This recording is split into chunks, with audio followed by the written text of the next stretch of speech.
오늘 우리에게 내려주시는 하나님 말씀 이사야 51장 1절과 2절 두 절의 말씀 봉독해 드리겠습니다. 의를 쫓으며 여호와를 찾아 구하는 너희는 나를 들을지어다. 너희를 떠낸 반석과 너희를 파낸 우묵한 웅덩이를 생각하여 보라. 너희 조상 아브라함과 너희를 생산한 사라를 생각하여 보라. 아브라함이 혈혈단신으로 있을 때에 내가 부르고 그에게 복을 주어 장성케 하였느니라. 아멘. 한 주간 동안도 건강하셨습니까?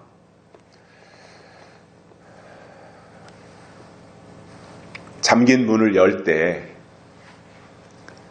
아무 열쇠나 갖다가 꽂아가지고 돌리고 뒤틀고 힘을 쓴다고 해서 그 자물쇠가 열리지 않습니다. 그러나 아무리 굳게 잠긴 자물쇠라고 할지라도 제 열쇠를 꽂아서 살짝만 돌려도 딸깍하고 문은 열립니다. 천국에 들어가는 것도 문으로 들어간다고 성경은 말씀하고 있습니다. 요한계시록에 보면 12문이 나옵니다. 예루살렘에 들어갈 때 문을 통해서 들어간다고 하는 것을 성경은 말씀해 주고 있습니다. 문으로 들어간다고 하는 것은 또한 열쇠가 있어야 된다는 말이 되기도 합니다. 그래서 천국의 문을 여는 것도 아무거나 갖다가 들이댄다고 해서 문이 열리는 것이 아니라 맞는 열쇠가 있어야 됩니다. 그 문을 열 수 있는 짝이 되는 열쇠가 있어야 문을 열 수 있습니다. 성경은 천국의 문을 여는 열쇠를 믿음이라고 말씀하고 있습니다. 믿음을 통해서 천국의 문, 또 하나님의 나라에 들어가는 문, 그것을 믿음을 통해서 열 수 있다라고 말씀하고 있는데, 그렇다면 과연 믿음이 뭐냐라는 거지요. 하나님의 나라에 들어가는 유일한 열쇠가 믿음이라면, 천국의 문을 여는 열쇠가 믿음이라면 믿음이 뭐냐라는 것을 중요하게 생각하고 부각시켜야 되는데 어찌 된 이유인지 그토록 중요한 것에 대해서는 교회 다니면 믿음이고 믿습니다를 크게 외치면 믿음이고 교회에다가 등록카드를 제출하면 믿음이라고 이렇게 너무나도 싸구려식으로 가르치다 보니 값싼 구원이 되고 오히려 하나님의 나라보다 이 세상 나라가 더 좋은 반응을 가지고 살아가는 것이 이 세대의 모습이고 그러한 책임이 믿음을 잘못 가르친 교회에 있다라고 저는 생각을 하고 있습니다. 우리 교회는 하도 들어서 귀에 딱지가 앉았는데 믿음이 뭐냐면 믿음은 약속입니다. 다시 말하면 하나님이 주신 약속이 제공되어지면 그 약속을 내가 받아들여 믿을 때 그것을 하나님은 믿음으로 인정하신다는 말이에요. 그래서 믿음은 약속이고 약속은 예언입니다. 약속이라는 말의 또 다른 표현은 예언입니다. 그리고 그 예언은 우리가 말하는 대로 요한계시록이 예언의 말씀입니다. 그러므로 천국의 문을 여는 열쇠는 요한계시록이고 그 계시록을 여는 열쇠는 때를 따라 내려주시는 약속의 말씀이라는 말이에요. 그냥 대충 한 다리는 세상에다 놓고 한 다리는 교회에다가 내려놓고 양다리 걸치고 있다 그래서 천국의 문을 열고 들어갈 수 있는 것이 아니다 그 말입니다. 철저하게 하나님의 약속이 있어야 되고 그 약속을 근거로 해서 내가 믿고 나아갈 때 그것이 하나님이 인정하시는 믿음이 되어서 문을 열게 된다는 거예요. 우리가 신앙생활을 하고 있고 또 교회에 모여서 우리의 믿음을 강화시켜 나가고 있습니다. 또 우리가 신앙생활하고 있는 이 속에는 여러 가지들이 포함되어 있잖아요.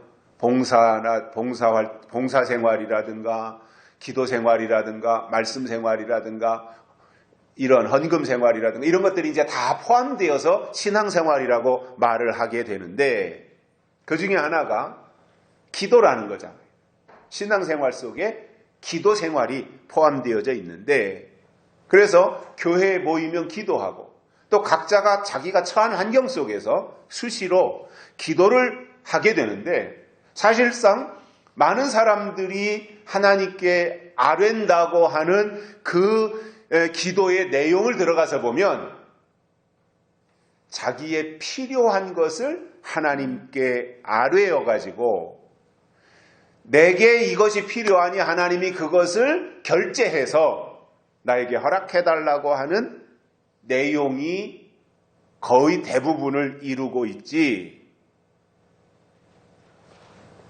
하나님의 뜻을 구하거나 하나님의 나라를 구하는 것은 굉장히 미미하다고 하는 것을 알 수가 있습니다.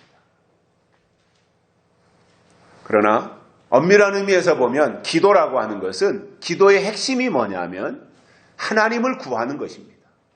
하나님 자신을 구하는 것입니다.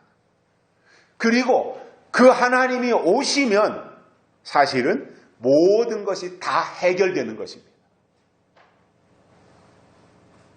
요즘 신앙생활하는 분들을 보면 하나님을 구하기보다는 자기 필요를 구합니다. 그리고 땅에서의 성공, 땅에서의 형통, 땅에서의 안식, 땅에서의 평안 이런 것들을 구하며 그것이 채워졌을 때, 그것이 충족되어졌을 때 하나님이 나에게 응답하셨구나 이렇게 생각한다라는 거예요. 그러나 그런 것도 우리가 살아가는 과정 속에 필요하고 갖춰져야 되는 것은 맞지만 성숙한 자가 하나님 앞에 기도할 때는 사실 기도의 내용 속에 하나님을 구하는 것과 또 하나님의 뜻과 법을 추구하는 것이 포함되어져야 되고 그래서 우리가 하나님께 구했더니 하나님 자신이 오시는 것이 최고의 축복이라는 거예요. 하나님이 오시는 것. 그래서 우리가 하나님을 구하라는 거예요. 물질을 구하고 돈을 구하고 땅의 것을 구하는 것이 아니라 그거는 부수적으로 저 나중에 뒤에 가서 이렇게 지나가면서 구하는 것이고 사실상 하나님께 구하는 기도의 핵심 내용은 뭐냐면 하나님 자신을 구하는 것입니다. 오늘은 여호와를 구하는 자들에게 하나님을 구하는 자들에게 하나님이 하신 말씀이 무엇인지 세 가지를 깨닫고 은혜를 받겠습니다. 첫째로는 나를 들으라 이렇게 말씀하셨습니다. 하나님을 들으라는 거예요. 하나님이 말씀하시는 것을 들으라는 거예요. 그래서 우리가 진짜로 의의를 쫓고 하나님의 뜻을 쫓으며 여호와를 찾고 구한다면 하나님이 말씀하시는 것을 듣는 것입니다. 하나님의 말씀을 들어야 된다 그 말입니다. 그러면 의의를 구한다, 여호와를 찾는다고 할 때 의의는 하나님의 뜻이고 그 의의를 쫓는다면 하나님의 말씀을 듣는 것이 당연한 것입니다. 특히 믿음이라고 하는 것은 들음에서 나기 때문에 믿음을 원한다면 하나님이 우리에게 주신 시대적인 믿음을 원한다면 때를 따라 내려주시는 하나님의 말씀을 잘 들어야 된다 그 말이에요. 예수님은 마태복음 7장에서 지혜로운 건축자와 어리석은 건축자에 대해서 말씀하시면서 듣고 행하는 자와 듣기는 들었는데 행하지 않는 자의 차이에 대해서 말씀하셨습니다. 듣기는 다 들었습니다. 지혜로운 자도 들었고 어리석은 자도 들었습니다. 그런데 차이가 뭐냐면 지혜로운 자는 듣고 행동했다는 것이고 어리석은 자는 듣기만 했고 행동으로 옮기지 않았다는 말입니다. 그래서 듣고 행하는 자는 반석 위에 집을 지은 사람이라고 했고 듣기는 들었는데 그 말씀으로 믿지 않은 사람들, 그냥 귀로 듣고 흘려버렸을 뿐 그 말씀으로 방향 전환을 해서 그 말씀 안으로 들어가서 그때 주시는 그 말씀을 들으려고 방향 전환을 하지 않은 그 말씀으로 믿지 않은 사람들은 모래 위에 집을 지은 어리석은 사람이라고 비교하셨던 것입니다. 듣는 거 중요합니다. 들어야 됩니다. 들어야 지식이 생깁니다. 들어야 정보를 얻을 수 있습니다. 하나님에 대해서. 그러나 들었다면 그 다음 단계로 당연히 나와야 된다는 거지요. 방향 전환이 일어나야 된다는 거예요. 예수님 초림하셨을 때 바리새인들, 유대인들, 제사장들은 하나님에 대해서 들었어요. 메시아가 오실 것에 대해서 들었어요. 그런데 막상 예수님이 오시니까 영접하지 않았어요. 행동하지 않은 겁니다. 거절한 것입니다. 듣기는 들었는데 행동하지 않은 것은 어리석은 건축자들과 같다는 말입니다. 잠언에도 보면 솔로몬이 아들들에게 지혜에 대해서 말씀하십니다. 아들아 그러면서 얼마나 잠언의 구구절절 지혜에 대해서 말씀하고 계신데 이런 말씀을 하신 적이 있습니다. 내 아들아 들으라 내 말을 받으라 그리하면 내 생명의 해가 길리라. 들으라 내 말을 받으라 그리하면 그 결과가 내 생명의 해가 내 목숨이 길리라 이렇게 말씀하셨다는 거예요. 자, 이것은 솔로몬이 그의 아들에게 한 말씀이지만 아울러 오늘 이 시대를 살고 있는 하나님의 아들의 믿음을 가진 자들에게 주시는 말씀이기 때문에 하나님의 주신 그 내용들을 잘 듣고 그대로 살 것을 요구하고 계십니다. 에스겔 37장에 보면 하나님이 어느 날 에스겔을 불러가지고 에스겔을 데리고 뼈들이 가득 차 있는 골짜기로 데리고 가셨습니다. 아마 그 골짜기는 사람이 죽으면 시신을 갖다가 거기다가 버리고 오는 아마 공동묘지와 같은 골짜기였던 모양입니다. 거기로 에스겔을 데리고 가서 하나님이 에스겔에게 그 뼈들을 다 보여주시고는 이렇게 말씀하십니다. 야 에스겔아 이 뼈들이 능히 살겠느냐? 이렇게 말씀하시는 거예요. 아니 그냥 엊그제 사람이 죽어서 관에다 넣어가지고 그냥 갖다가 이제 거기다가 놔서 아직도 부패하지 않고 시신이 그냥 원형대로 잘 보존되어 있다라고 한다면 혹시 살아날 수 있다고 생각할 수 있을 수도 있어요. 혹시. 그런데 이미 거기다가 버리고 또 갖다 버리고 해서 다 시신이 훼손되고 다 썩어서 뼈들만 남아있는 거예요. 그리고 뼈들이끼리 다 뒤엉켜가지고 이게 누구 뼈인지 저게 누구 뼈인지 모를 정도로 다 뒤죽박죽 뒤섞여 있는 그 상황 가운데서 에스겔에게 하신 말씀이 이 뼈들이 살아날 수 있겠느냐? 에스겔아, 내 생각은 어떠냐? 이렇게 물어보신 거예요. 당황할 수 있잖아요. 그죠?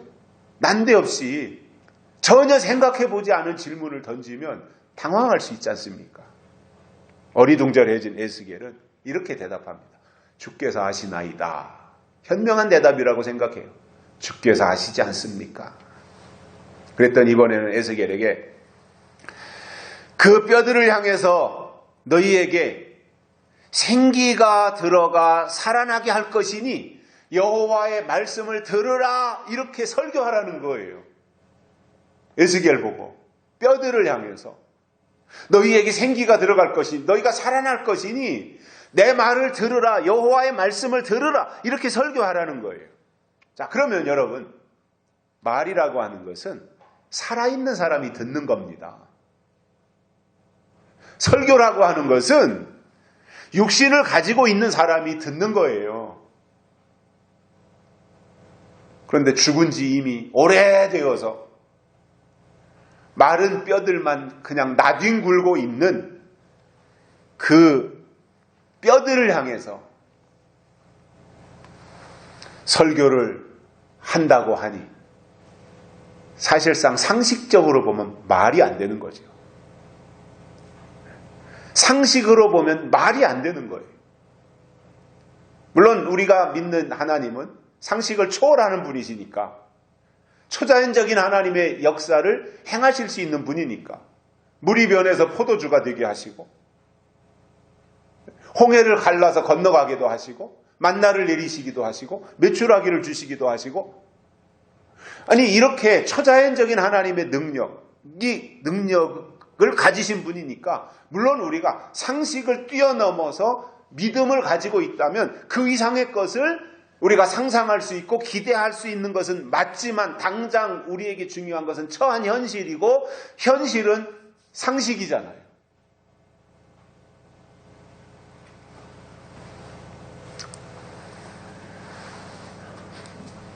그런데 에스겔을 향해서 하나님이 뼈들을 향해서 너희가 말씀을 전할 때 뼈들이 그 말을 들으면 너희가 살아날 것이다, 이렇게 말하라고 했으니 에스겔의 입장에서는 사실상 좀 난감할 수 있잖아요.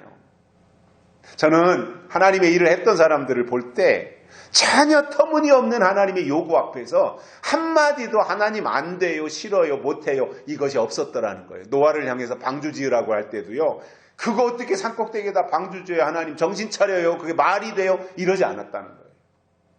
에스겔 보고 에스겔 골짜기에 가서 완전히 바싹 말라 비틀어진 뼈다귀들을 향해서 설교해서 너희가 뼈들이 하나님의 말씀을 들으면 너희가 살아나리라 설교하라고 할 때 에스겔이 아이고 하나님 말이 되는 소리를 하십시오.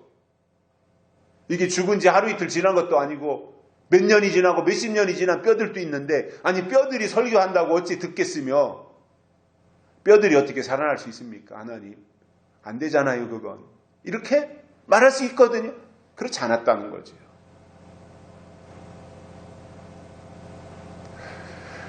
하나님이 쓰신 사람들을 보니까 중요한 순간에, 결정적인 순간에 하시는 하나님의 말씀에 이유 없이 그대로 따랐다는 겁니다.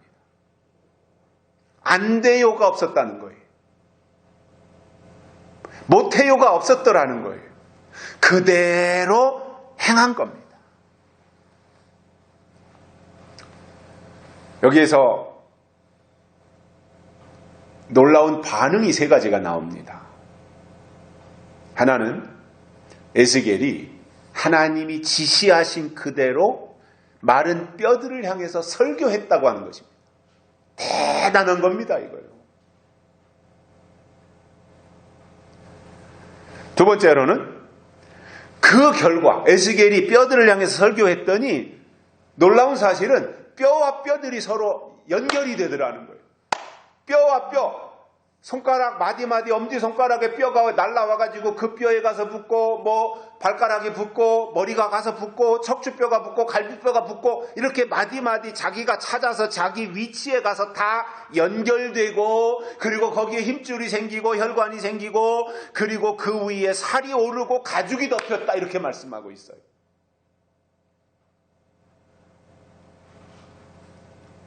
그런데 아직 생기는 들어가지 않은 겁니다. 다만 살이 다 썩어서 없어지고 뼈다귀만 있었는데 그 뼈들이 다 제 짝을 찾아서 만나가지고, 그리고 거기에 살이 돋아나고 피부가 덮이고 그래서 사람의 형체 그대로가 다 만들어진 거예요. 에스겔의 설교를 듣고 에스겔이 말하는 그 내용을 듣고 그랬더니 이번에는 하나님이 에스겔을 보고 말씀하셨습니다. 생기를 향해서 대언하라 이거예요. 생기에게 대언해서 죽음을 당한 이들에게 들어가라 말씀하셨을 때 에스겔이 또 그대로 했습니다. 그랬더니 마른 뼈들이 다 살아나서 하나님의 군대가 되었다 이렇게 말씀하고 있습니다. 대단한 역사이고 하나님은 능치 못함이 없으신 분이신 것을 에스겔을 통해서 증명해 주셨던 것입니다.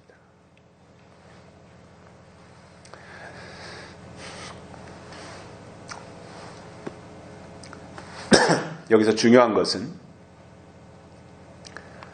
무조건 아무 말이나 다 듣는다고 그것이 하나님의 말씀이 아니다라는 겁니다. 하나님이 그때그때마다 필요해서 내려주시는 말씀이라야 하나님의 말씀이고 하나님의 명령이지, 그리고 그런 말씀이 임할 때 마른 뼈들도 살리는 능력의 말씀이 될 수 있다라는 거예요. 예수님은 요한복음 5장에서 이런 말씀을 하셨습니다. 죽은 자들이 하나님의 아들의 음성을 들을 때가 오나니 곧 이때라 하셨어요. 죽은 자들이 아들의 음성을 들을 때가 온다. 곧 이때라. 그리고 듣는 자는 살아나리라 이렇게 말씀하셨습니다. 그러니 아들의 음성을 듣느냐 듣지 않느냐에 따라서 사느냐 죽느냐가 결정된다는 거예요. 이것이 말씀의 능력이에요. 말씀의 파워예요. 말씀의 에너지예요.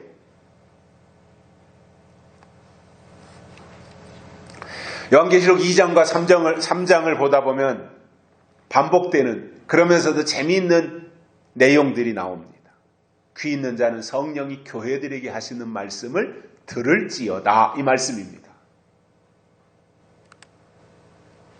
그것을 7교회를 향해서 7번 반복해서 말씀하셨어요. 귀 있는 자는 성령이 교회들에게 하시는 말씀을 들을지어다. 그러므로 아무 말이나 다 듣는다고 되는 것이 아니라 그 시대에 성령이 교회들에게 하시는 말씀을 통해서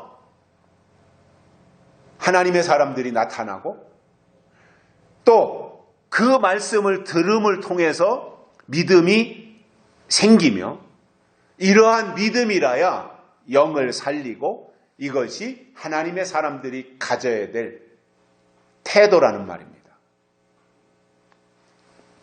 성경에 보면 각 시대마다 하나님이 비밀을 보여주셨을 때 그 말씀에 순종하는 사람들은 복을 받았고, 지금도 마찬가지로 하나님이 주시는 말씀을 잘 들으면 하나님은 그에게 예비하신 복을 제공하신다는 말이에요. 조선시대 사극을 보면 왕이 있는 집무실 앞에 내시가 늘 자세 이렇게 구부정하게 하고 귀를 임금이 있는 방향에다가 이렇게 쫑긋 세워가지고 임금이 헛기침이라도 한마디 하면 그것까지도 다 놓치지 않고 듣고, 왕이 한마디 하면 그 말을 그대로 귀에다 담아서 상대방에게 가서 전달하는 그 모든 역할을 내시가 했는데, 내시는 왕이 말할 때 한마디도 놓치면 안 됩니다. 왕이 한 말을 그대로 가서 전달을 해야 되는 사람들입니다. 하나님의 말씀을 듣는 우리의 자세가 왕 앞에 서 있는 내시 이상으로 잘 들으려고 해야 하고, 그리고 그것을 전달할 때도 더하거나 빼지 말고 왕이 말씀하신 액면 그대로를 전달하는 것이 책임이고 사명이며 중요한 일이라는 것입니다. 잘 들어야 필요할 때 가서 말도 할 수 있지. 안 들으면 무슨 말을 들었는지 모르는데 무슨 말을 할 수 있겠습니까? 두 번째로는 생각하라입니다. 생각하라. 여호와 하나님을 구하는 자들에게 하나님이 두 번째로 하신 말씀이 생각 좀 해라 이거예요.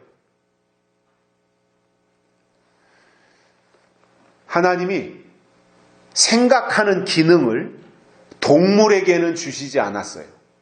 오직 사람에게만 주셨어요. 생각하는 기능을.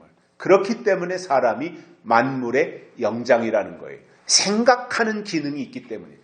사람이나 동물이나 본능은 다 똑같이 다 있어요. 본능은.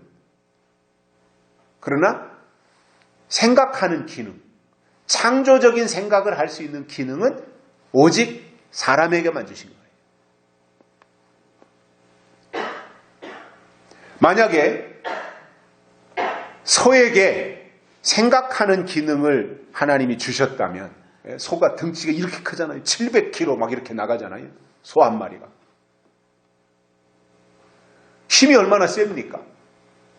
소에게 만약에 생각하는 기능이 있다면 초등학생이 학교 갔다 와서 그 소를 끌어다가 여기 들판에서 풀 뜯어먹던 소를 이제 끌어다가 소 오양간에다 갖다가 집어넣는데 소가 그 초등학생이 끌고 가는 대로 따라가겠습니까? 생각이 있다면 도망가 버리죠.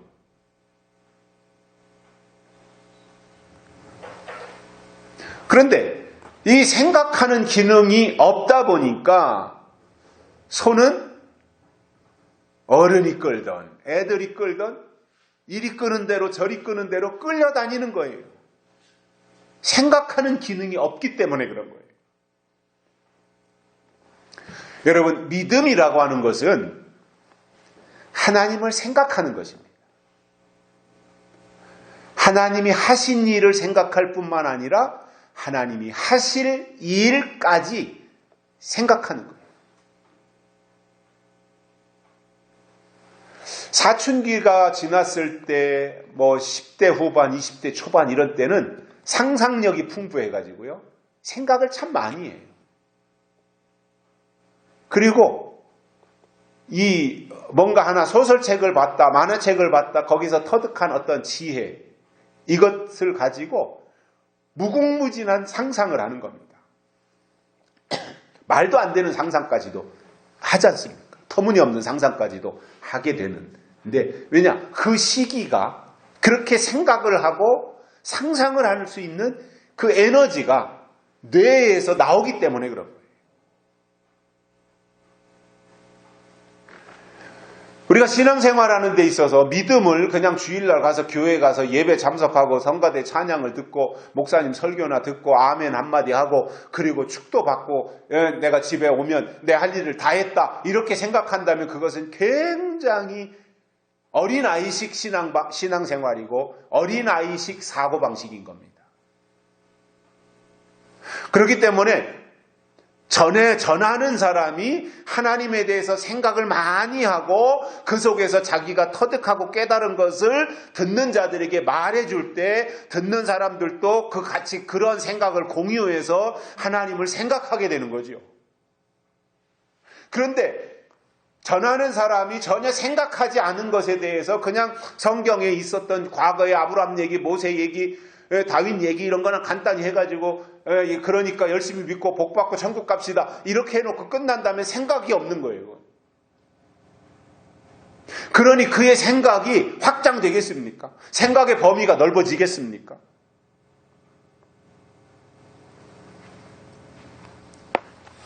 성경에 보면 생각하라는 말씀이 여러 군데에서 나옵니다. 생각 좀 해라. 생각하라. 그런데 오늘 본문에서도 이사야 선지자는 생각하라고 하면서 무엇을 생각해야 되는지에 대해서 두 가지를 우리에게 제시했습니다.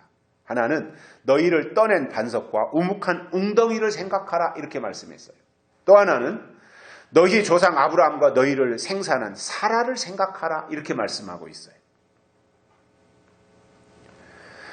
이러한 내용을 볼 때 신앙생활은 그냥 교회에다가 이름 석자 걸쳐놓고 무대뽀로 신앙생활하는 것이 아니라 어찌 보면 교회를 통해서 신앙생활을 하면서 주시는 설교를 들으면서 하나님에 대한 고도의 지식과 정보를 그분의 말씀을 들으며 깊이 생각하는 과정 속에서 만들어진다는 겁니다.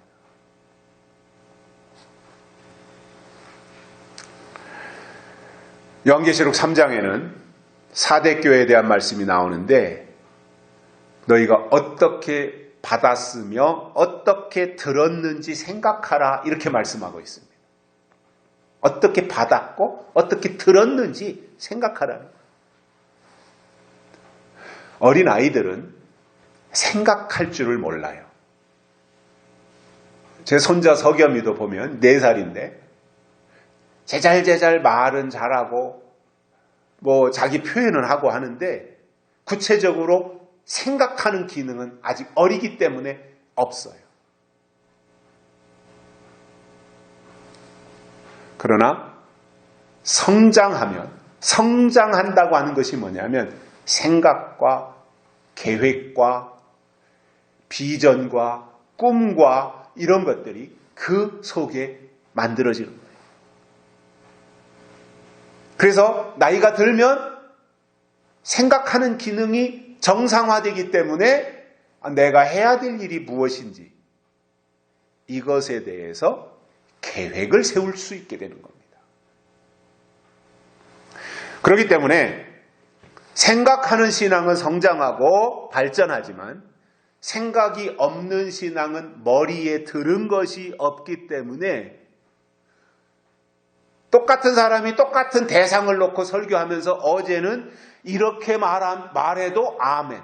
또 내일은 그 말을 뒤집어서 저렇게 말해도 또 아멘 한다면 도대체 어느 게 진짜냐 말입니다. 일관성이 있어야 되잖아요. 말을 하는 사람도 일관성이 있어야 돼요. 듣는 사람도 그걸 구별할 줄 알아야 되죠. 일관성 있게, 이분은 이렇게 일관성 있게 하는구나. 그런데 어제는 저렇게 말하고 내일은 또 정반대로 뒤집어서 엉뚱하게 말했는데 양쪽 다 아멘 한다면 도대체 그 사람의 아멘은 어느 게 진짜냐 말이에요.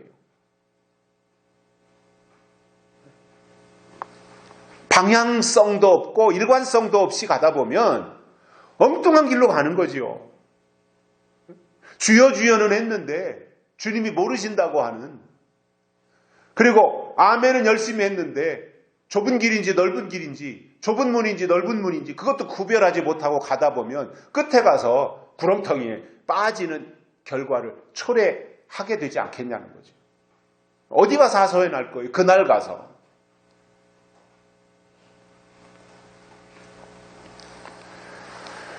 제가 이재명이라고 하는 사람을 보니까 수시로 말이 바뀌어요. 자기가 좀 불리할 것 같으면 안 했다 그러고 모른다 그러고, 자기가 또 유리할 것 같으면 그건 내가 다 한 일이라 그러고, 대장동 설계는 처음에는 자기가 다 설계했다 그러잖아요. 그러다가 문제가 생기니까 윤석열이 했다 그러고. 이게 도대체가 그 사람의 말은 이어령 비어령이에요. 귀에 걸면 귀걸이, 코에 걸면 코걸이, 그때그때마다 말이 달라지는 거예요. 왜 그러냐면 그 사람은 평생을 그런 식으로 살아왔기 때문에, 수단 방법만 부리면서 살아왔기 때문에 그때만 모면할 뿐이지 전혀 그 사람 속에는 진실성이나 솔직함이 없는 사람이라는 것을 저는 일찍이 알았어요. 지금까지 그 사람을 보면 그 사람 때문에 발생한 수 없는 사건들이 생겼는데도 단 한마디도 인정하거나 사과한 적이 없어요.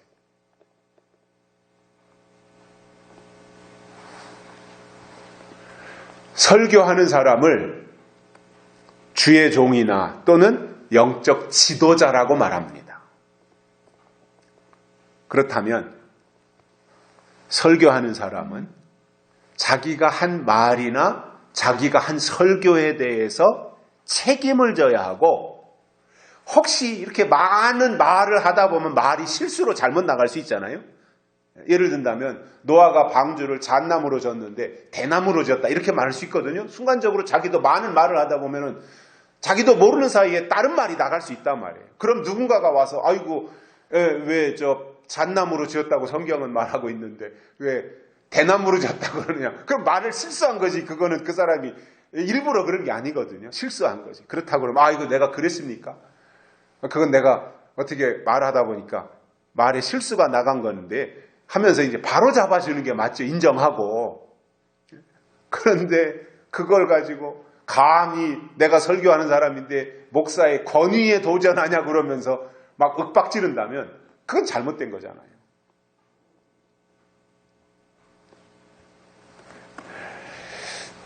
저는 사람에 대한 차별은 없어요. 저는 사람에 대한 차별은 하지 않는데, 다만 말을 수시로 바꾸는 사람이 있잖아요. 아침에 이 말하고 저녁에 다른 말하고 조석변으로 말을 바꾸면서 이 말했다 저 말했다 하는 사람은 제 속으로는 저 사람은 정상이 아니구나 이렇게 생각을 합니다. 여러분, 말이 틀렸다고 하는 것은 그 사람의 생각, 그 사람의 인식 또는 그 사람의 신앙, 이 모든 게 다 틀렸다는 말이에요. 말이 틀렸다고 하는 것은 그 사람의 생각 구조가 다 틀렸다는 말인 거예요. 더더군다나 틀린 말을 이렇게 바로잡고 그 사람으로 하여금 뭔가 이렇게 수정하도록 누가 건의했는데 그것도 묵살시킨다면 그 사람은 전혀 회복할 가능성이 없는 겁니다. 그래서 말이 중요하고요. 그의 말 속에는 그의 인격, 그의 가치관, 그의 신앙, 그의 지식, 이런 것들이 다 포함되어져 있는 겁니다. 그의 말 속에는.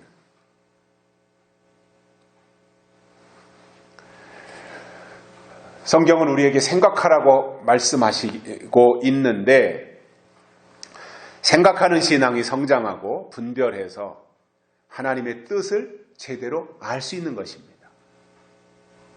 그런데 생각이 없다라고 하는 것은 어린아이예요.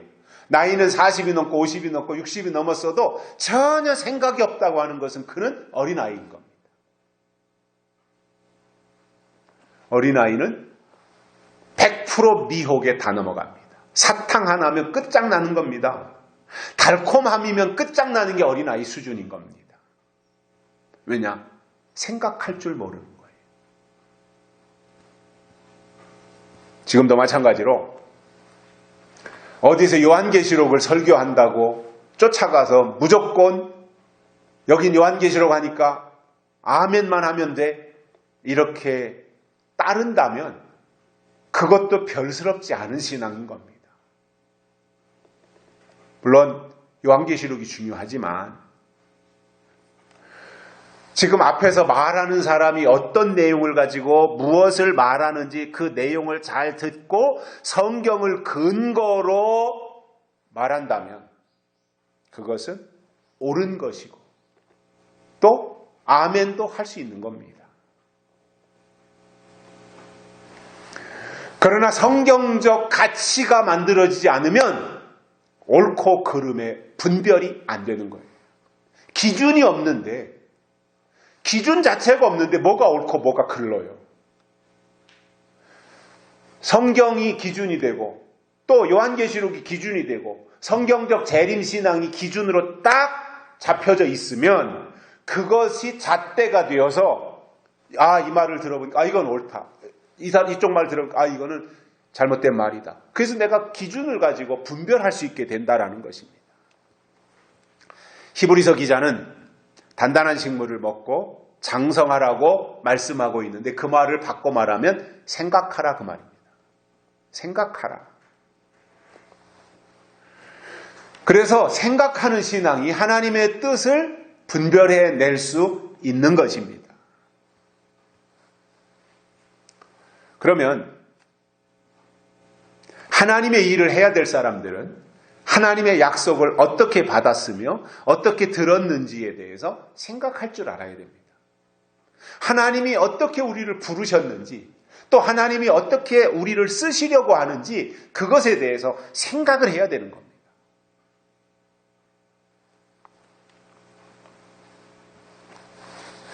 생각하는 것이 중요한 이유는 생각하면 깨달음이 옵니다. 생각하는 사람은 깨달을 줄 압니다. 그래서 생각하는 신앙은 성경을 보면서 말씀을 깨닫고 세상을 보면서 시대를 깨닫는 거예요. 그래서 이 깨닫는 신앙이 앞서가는 겁니다. 하나님은 우리가 하나님을 깨닫기를 원하십니다. 세 번째로는 창성케 하였느니라 이렇게 말씀하고 있습니다. 창성케 하였다. 그래서 창성이라고 하는 말은 사전적 의미로 보면 번성하고 잘된다라는 뜻입니다. 창성한다. 좋은 의도로 쓰이는 단어지요. 근데 이 창성이라는 것은 내가 노력해서 잘 되는 것이라기보다는 하나님이 복을 주셔서 잘 됐을 때 창성했다라고 말하는 거예요. 비슷한 말이 창대하리라 성경에도 나오는 말인데 뜻은 잘되어 성한다 뜻이에요. 창대라는 것이 잘되어 성한다. 그래서 내 시작은 미약하였으나 내 나중은 심히 창대하리라 이렇게 말씀하고 있는 욥기에 나오는 그 내용처럼 창성 또는 창대 이것은 잘되고 번성하고 발전하고 부흥한다 뭐 이런 복합적인 의미를 다 포함하는 단어인데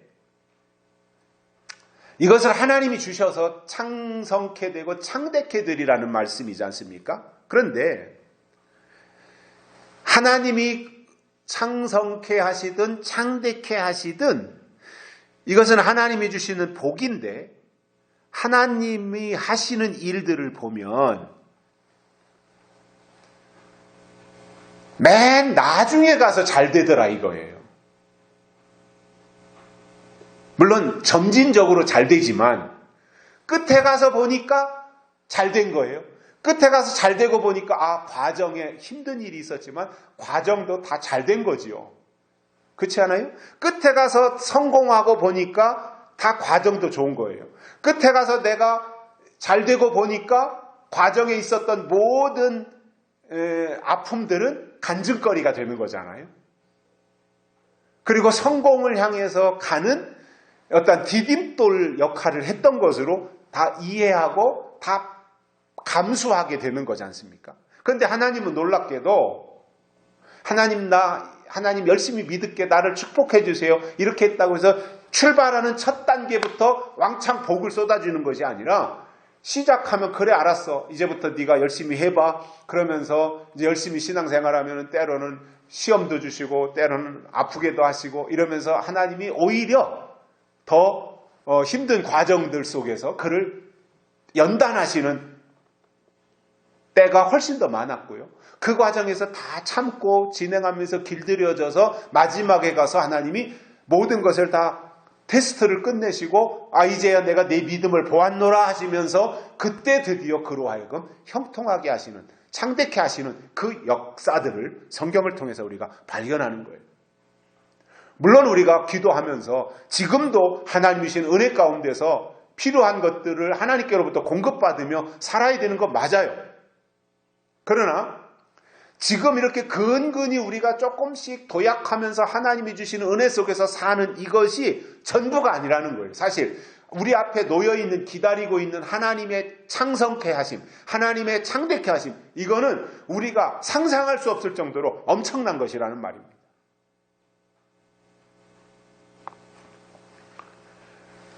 계시록에 보면 다섯째 나팔에 황충이가 나오고 여섯째 나팔에 마병대 적그리스도가 나오는데, 황충이 거짓 선지자고요.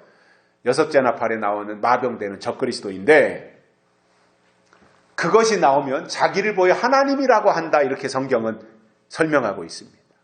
불법이죠. 어떻게 자기가 하나님이 될 수 있습니까? 그런데 적그리스도가 나오면 내가 하나님이다, 이렇게 말한다는 거예요. 그리고는 그들이 불법을 저지르면서 물 만난 고기처럼 자기 세상이라고 활개치며 세상을 다 장악한 줄 알고 호령하는 거예요. 그러니 황충이가 나오고 마병대가 나와서 온 세상을 다 장악하는 그 당시만 보면 비진리가 득세하고, 그리고 비진리가 승리하는 것처럼 보이지만 다 정해진 기한이 있지 않습니까? 그래서 그들에게 주어진 시간이 다 끝나고 나니까 소멸하고, 결국에 가서는 진리가 창대해진다고 하는 것이 성경의 약속이더라, 이 말입니다. 구약이 끝나고 예수님이 초림하셔서 복음을 전하실 때는 그분이 이 땅에 오셨을 때 하나님의 아들로 오신 거잖아요. 분명히 예수님은 하나님의 아들이시잖아요. 그런데 이 땅에 오셔서 3년 반 동안 공생애를 사시면서 근근히 명맥만 유지하셨던 겁니다. 물론 오병이어의 기적도 일으키시고, 나사로를 죽은 지 4일 만에 살려내기도 하시고, 그 소경의 눈을 뜨게도 하시고, 이러한 역사를 일으켜서 예수님이 하나님의 아들이신 것을 조금씩 보여주긴 했지만 대부분이 인정을 하지 않는 거예요. 그렇기 때문에 근근히 하나님의 영적인 어떤 맥락을 유지했던 것이 예수님인데, 그러다가 예수님이 부활하신 지 40일 만에 승천하시고, 그리고 마가다락방에 약속하신 성령이 오신 후로는 하나님의 기운이 사방팔방으로 뻗어나가기 시작하니 얼마나 초대교회 역사가 온 이 세계를 다 뒤집어 놓을 만큼 장악했었느냐 말이에요. 하나님의 아들 예수님이 오셨을 때보다 마가다락방에 성령이 오시니까 성령의 역사가 예수님 때보다 훨씬 더 확장력과 파장력이 컸다라는 거예요. 마찬가지로 은혜 시대가 끝나고 환란의 바람이 불어오면 영적인 신앙은 외면당합니다. 그리고 영적인 교회는 쪼그라드는 겁니다. 그렇기 때문에 누구 하나 여기는 영적인 교회구나, 이런 거에 대해서 후한 점수를 준다거나 기대감을 가지고 눈여겨보는 사람이 없는 거예요. 왜냐, 뭔가 이렇게 막 융성해지고 확장되어지고 버글버글해야 사람들이 한 번이라도 쳐다보는 것이지, 저기에 뭐가 있는 것 같아서 맨날 쪼그라져가지고 별스럽지 않은 사람들 눈여겨볼 사람이 누가 있습니까? 제가 봄이면 뭐 밭이라고 하는 것도 없지만 근처에 그냥 조그마한 공간에다가 뭐 이것저것 심어보기도 하는데, 호박도 심어보기도 하고, 한 번은 무를 심었던 적도 있어요. 배추를 심었던 적도 있고, 요 옆에 저 집 들어오기 전에 저쪽 그 밭으로 되어 있을 때 그런 것들을 심어봤어요. 근데 누구 못지않게 제가 정성은 들이는데 결과는 별스럽지 않더라고요. 상추를 심어봐도 그렇고. 그런데 제가 이렇게 뭐 이런저런 이제 열매들을 뭐 고추라든가 이런 것들을 이제 심어보면, 심을 때는 뭔가 이제 기대감이 있지 않습니까? 그런데 그걸 심어놓고 나면 며칠 지나지 않아가지고 내가 씨를 뿌리지도 않았고 공을 들이지도 않은 잡초들이 얼마나 무성해지는지 몰라요.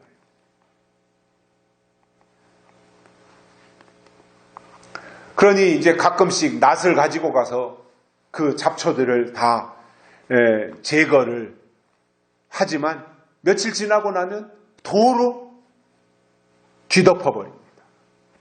그러니까 그 사이에 잡초들 때문에 제가 심어놓은 곡식들이나 열매들이나 이런 것들은 다 그 속에 파묻혀버리는 거죠. 그리고 제가 모기를 싫어하기 때문에 모기가 나와서 활동하기 시작하면 제가 심어놓고도 그 숲속에 잘 들어가질 않아요. 그러다 보니까 더더군다나 막 잡초가 딱 무성해져가지고 그러한 것을 보여주는데,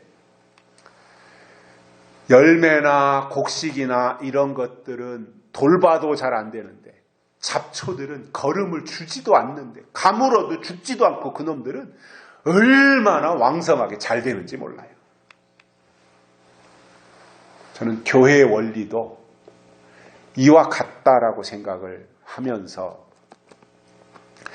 알곡과 같은 영적인 교회보다는 잡초와 같은 육적인 교회가 땅에서는 무성하게 잘 되는 것이 아닌가 이렇게 생각을 해요.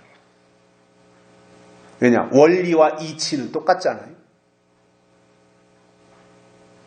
교회를 성경은 밭이라고 했는데, 사람들의 심령을 성경은 밭이라고 했는데,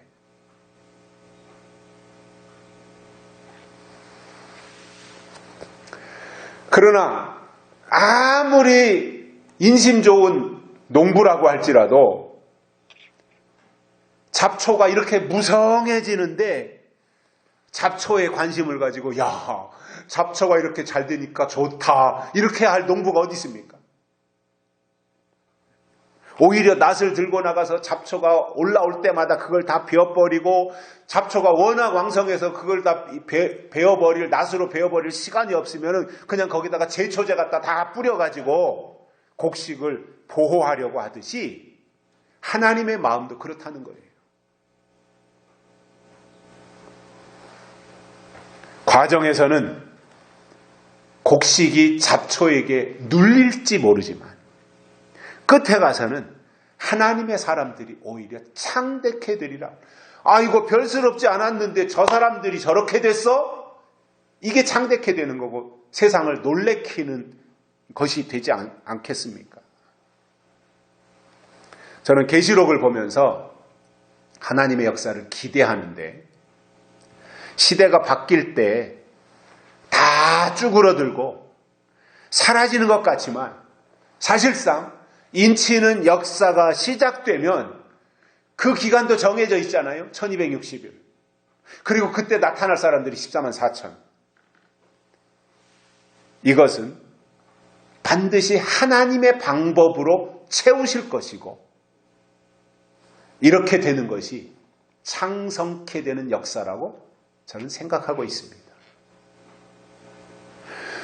그래서 인치는 역사가 끝나고 나면 이제 환란의 바람이 불어오게 되는데, 그때는 또 반전되어서 악인이 잘 되는 것 같고 잡초가 승리하는 것 같아요. 다 잡초 세상으로 장악해버리니까. 그러나 그 또한 기한이 차면 예수님 재림하시고 대접쏟는 심판을 거쳐서 영적 제초제로 악인을 멸하시고 천년왕국이 이루어지기 때문에 이것이 계시록에 나오는 두 번째 창성이 아니겠냐는 거예요. 첫 번째 창성은 인치는 역사, 두 번째 창성은 천년왕국이 이루어지는 그 역사. 하나님의 일은 때가 되면 반드시 이루어지는데, 요한계시록에 약속하신 하나님의 일도 성경에 기록해 놓으신 그대로 다 이루어질 것이고, 악인은 멸망당할 것이며 의인이 창석해 된다고 하는 이것이 하나님의 계획입니다. 악인은 멸하고 의인은 푸르르게 되는 이러한 내용들을 성경은 말씀하고 있어요. 우리나라의 고전이라고 하는 것들, 소설책이 있잖아요. 홍길동전도 그렇고. 그게 다 뭐냐면 권선징악이에요. 권선징악. 착한 것은 계속 권하고 악한 것은 벌을 준다. 그런 내용이거든요. 성경도 그렇습니다. 그러므로 보이는 겉모습만 보고 평가할 것이 아니라 보이지 않는 영적인 것을 볼 수 있는 안목을 가져야 영적인 사람인 거예요. 겉껍데기만 보고 평가할 것이 아니라 그 속에 있는 하나님의 영을 보고 말할 수 있어야 된다는 거예요. 여러분, 영의 사람이 누구냐 하면 남들이 보지 못하는 것을 보고 남들이 듣지 못하는 것을 들으며 남들이 말하지 못하는 것을 말할 수 있어야 된다 그 말이에요. 그래서 저 밭에 무성한 것이 곡식인지 잡초인지 분별부터 해야 정상인 것이지, 무조건 저 밭에 아무거나 저게 잡초인지 곡식인지 분별도 하지 못한 채 그냥 저 밭을 가득 채우고 있는 파란 것이 무성하니까 최고라고 생각한다면, 농사 잘 됐다고 생각한다면 그거는 분별할 줄 모르는 어린아이식 사고방식인 것입니다. 요즘 성경을 통해서 예수님의 재림을 구체적으로 말하는 사람들을 찾아보기가 쉽지 않습니다. 외치는 자는 많지만 생명수는 말라가고 있다고 하는 찬송가 가사처럼 가시적으로 우리의 눈에 보이는 유형 교회, 건물 교회는 많이 있는데 사실상 예수님의 재림에 대해서, 하나님의 뜻에 대해서, 하나님의 약속에 대해서, 믿음에 대해서 말하는 교회들은 굉장히 찾아보기가 어렵다라는 거예요. 때로는 어떤 사람들을 붙잡고 요한계시록에 나오는 내용 그대로, 거기다 더하거나 빼지도 않고 성경에 나오는 문자, 글자 그대로를 가지고 예수님이 재림하신다는 것을 말해줘도 그것조차 믿으려고 하지 않습니다.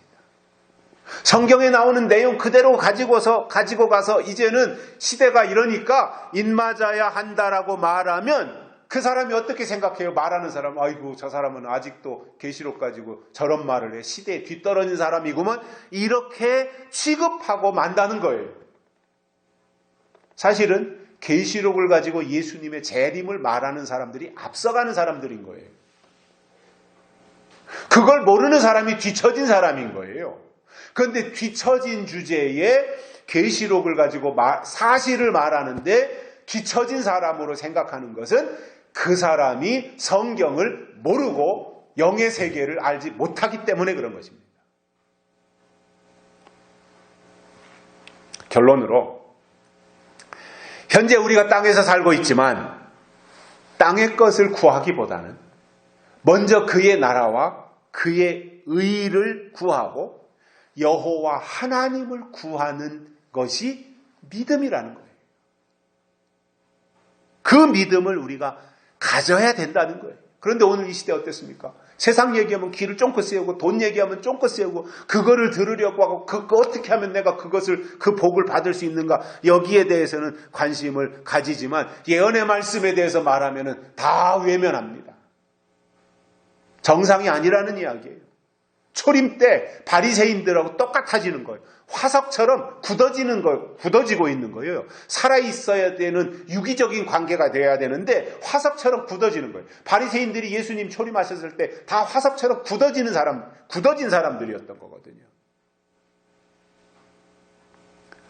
그러나 우리가 하나님을 구하자 이겁니다. 여전히 하나님의 해답인 것입니다. 여전히 하나님의 은혜가 우리에게 있어야 되는 것이 우리들의 삶의 모습이라는 거예요. 이것을 위해 하나님이 주시는 약속의 말씀을 꾸준히 듣고 그 말씀으로 생각하면 하나님은 상성케 해주시겠다고 하는 그 놀라운 약속을 양손으로 거머쥐고 언제나 하나님을 먼저 구하고 그분 앞에, 그분의 말씀 앞에 순종하며 하나님께 인정받는 복된 신앙생활 하시기를 주의 이름으로 축복합니다. 살아계신 하나님 아버지 감사합니다. 오늘 또 불러주시고 말씀을 듣게 해주셔서 감사를 드립니다. 주신 말씀 이유가 되어서 더욱더 하나님을 깊이 생각하며 하나님의 말씀을 듣는 신앙이 되도록 복을 내려 주옵소서. 다시 오실 예수님의 이름으로 간절히 기도드리옵나이다. 아멘. 찬송가 500장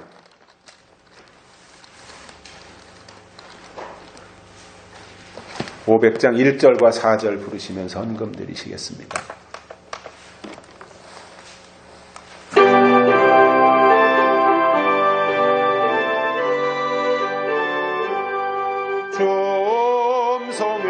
som성에는 너 기쁨 없도다. 날 사랑하신 주 늘 계시옵소서.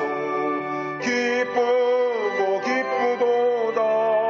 항상 기쁘도다. 나 주께 왔으니 복 주옵소서. 4절입니다. 그